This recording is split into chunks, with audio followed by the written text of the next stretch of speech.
कहानी की शुरुआत चाइना के एक छोटे से शहर से होती है, जहाँ चेंग नाम का एक अंधा आदमी किसी के बारे में पूछताछ करते हुए एक जुए के अड्डे में घुस गया। पर उस अड्डे के मालिक से पूछताछ करने पर उसने बिना कोई जवाब दिए चेंग को तुरंत वहाँ से निकल जाने को कह दिया। और तभी चेंग को एहसास हुआ कि उस अड्डे का मालिक कोई और नहीं बल्कि वही आदमी था जिसे वो ढूंढ रहा था। और अपने इस शक को पक्का करने के लिए उसने उस आदमी के हाथ पर लगी चोट के निशान को महसूस किया, जिसके तुरंत बाद ही चेंग ने उस आदमी पर हमला कर दिया। और उसके इसी हमले को देखते हुए वहाँ मौजूद सभी लोग चेंग को मारने के लिए आगे तो बढ़े, पर वो एक माहिर कुंफू योद्धा था जिसने पलक झपकते ही उन सभी को बड़ी आसानी से हरा दिया। जिसके बाद वो चुपचाप वहाँ से निकल गया। उधर जाओ यू नाम की एक 10 साल की लड़की अपने छोटे भाई के साथ कुछ खाना चोरी करके भाग रही थी, पर तभी कुछ गुंडों ने उन दोनों को पकड़ लिया। पर जाओ यू एक बहुत ही बेखौफ लड़की थी और उसने खुद को बचाने के लिए एक गुंडे के हाथ पर जोर से काट लिया। जिसके बाद वो गुंडा उस छोटी बच्ची पर हमला करने ही वाला था, तभी चेंग ने अंधा होने के बावजूद भी एकदम सटीक निशाना लगाते हुए उस गुंडे के सर पर एक ईंट फेंक के मारी, जिससे वो गुंडा वहीं लेट गया। चेंग को वहाँ देखकर सभी गुंडे डर के मारे वहाँ से भाग गए, जिससे खुश होकर जाओ यू ने चेंग को एक सेब देने की कोशिश की,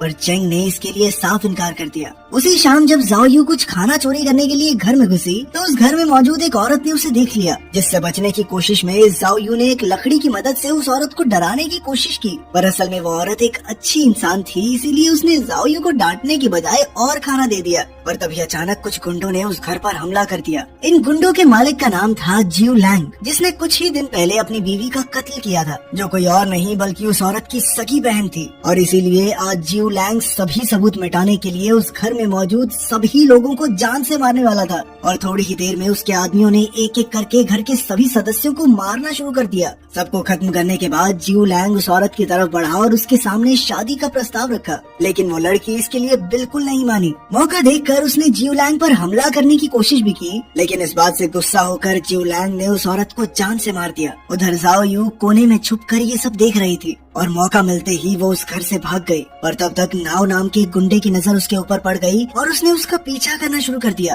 रास्ते में नाव की नजर चेंग पर पड़ी, जो उस वक्त नशे की हालत में जगह जगह उल्टियां करता फिर रहा था, लेकिन नाव ने उसे एक अंधा शराबी समझकर जाने दिया। थोड़ी देर बाद जब चेंग अपने घर पहुंचा तो उसे एहसास हुआ कि जाओ यू उसके ही घर में छुपी हुई थी और उसी वक्त उसे गुंडों के घर में घुसने की आवाज भी सुनाई थी। चेंग तुरंत ही पूरे हालात समझ चुका था, जिसके बाद उसने शाओ यू की छुपने में मदद भी की। और शाओ यू को पूरे घर में ढूंढने के बाद जब वो गुंडे चेंग के घर से बाहर निकले तो उनकी नजर एक और छोटे बच्चे पर पड़ी, जो कि कोई और नहीं बल्कि शाओ यू का छोटा भाई था। और उसने बिल्कुल शाओ यू जैसे जूते ही पहने हुए थे, जिस वजह से उन गुंडों को लगा कि यही वो बच्चा है। और तभी अचानक जियो लैंग ने उस बच्चे पर हमला कर दिया। उस बच्चे ने अपनी बहन से मदद मांगने के लिए कई बार सीटी बजाई, पर जब तक शाओ यू वहाँ पहुंची